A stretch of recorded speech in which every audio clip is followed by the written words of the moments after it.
तो उस सिस्टम का एंगुलर मोमेंटम हमेशा कांस्टेंट रहता है, या सिंपली हम कह सकते हैं कि उस सिस्टम का जो एंगुलर मोमेंटम है वो हमेशा कंजर्व्ड रहता है। इसे law of conservation of angular momentum कहा जाता है। तो चलिए इसे थोड़ा डिटेल में समझते हैं।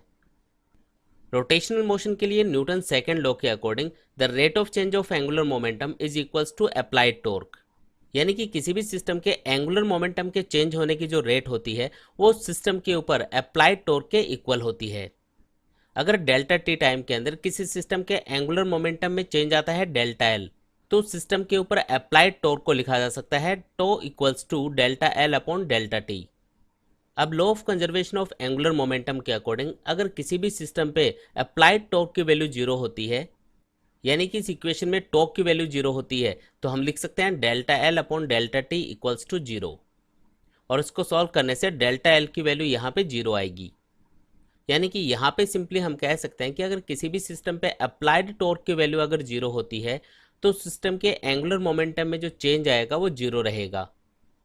और अगर किसी भी सिस्टम के एंगुलर मोमेंटम में होने वाला चेंज अगर जीरो है तो इसका सिंपल सा मतलब ये होगा कि उस सिस्टम का एंगुलर मोमेंटम कांस्टेंट है, यानी कि हर एक सिचुएशन में उस सिस्टम का इनिशियल एंगुलर मोमेंटम और फाइनल एंगुलर मोमेंटम हमेशा इक्वल रहेगा।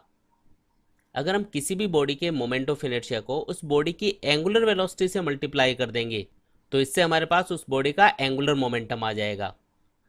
यानी कि अगर किसी भी बॉडी के ऊपर रिजल्टेंट टॉर्क की वैल्यू जीरो हो तो सिस्टम का initial angular momentum I one into omega one उस सिस्टम के final angular momentum I two into omega two के इक्वल होगा।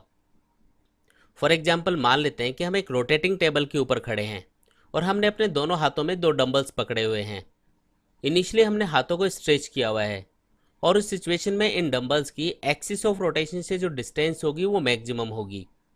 इस कंडीशन में सिस्टम का जो मोमेंट ऑफ इनर्शिया है वो मैक्सिमम होगा और इस रोटेटिंग टेबल की एंगुलर वेलोसिटी कम रहेगी। लेकिन अब अगर हम इन दोनों डंबल्स को इस एक्सिस ऑफ रोटेशन के बिल्कुल पास ले आते हैं तो इस सिचुएशन में इस सिस्टम का जो मोमेंट ऑफ इनर्शिया होगा वो पहले के कंपैरिजन में कम हो जाएगा। और क्योंकि यहाँ पे सिस्टम पे रिजल्टेंट टॉर्क की वैल्यू जीरो है इसलिए सिस्टम का जो एंगुलर मोमेंटम है वो कांस्टेंट रहना चाहिए।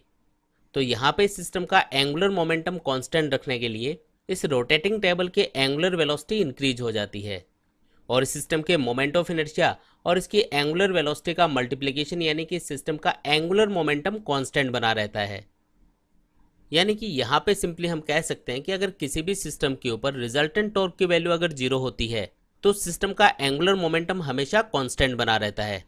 इसे ही हम law of conservation of angular momentum कहते हैं।